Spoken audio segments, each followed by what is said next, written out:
बिस्मिल्लाहिर्रहमानिर्रहीम।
ये जो टावर पीसीज हैं और जो स्टैंडर्ड है उनमें ये इस्तेमाल होते हैं। जैसे इसके 4 साइज़ होते हैं पीसी। एक टावर होता है जो इस तरह का नज़र आता है, एक स्टैंडर्ड होता है। ये जो सप्लाई है ये स्टैंडर्ड की है, ठीक है जी। एक मिनी होता है और एक बेबी होता है पीसी, छोटा सा पीसी होता है जो 12 वोल्ट पे जो है वो चल जाता है, ठीक है जी। ये जो वायर होती है ये 12 वोल्ट की वायर होती है। ये दो ज्वाइंट कर लेते हैं, ब्लैक को ऐसे ज्वाइंट कर लें ग्राउंड की, और ये येलो को इस तरह से ज्वाइंट करके लगाएं तो ये 12 वोल्ट का काम देती है। और ये 12 वोल्ट के फ़ैन को चलाने के लिए भी आप इस्तेमाल कर सकते हैं।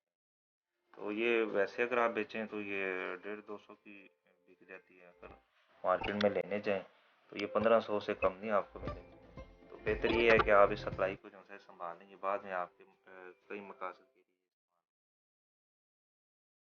तो अगर आप अपना मदरबोर्ड रिपेयर करवाते हैं तो उसमें काफ़ी टाइम लग जाता है और तकरीबन कम से कम 1000-1200 रुपये तो आपका वैसे ही खर्चा आ जाना है। तो बेहतर यही है कि आप उसको ना जो है 1500-2000 तक का ना इसको रिप्लेस करवा लें, तो वो आपके लिए सबसे बेटर डिसीजन होगा। अगर आपको मज़ीद कोई प्रॉब्लम है तो आप प्लीज़ कमेंट कीजिए। Thank you for watching. अल्लाह हाफिज़।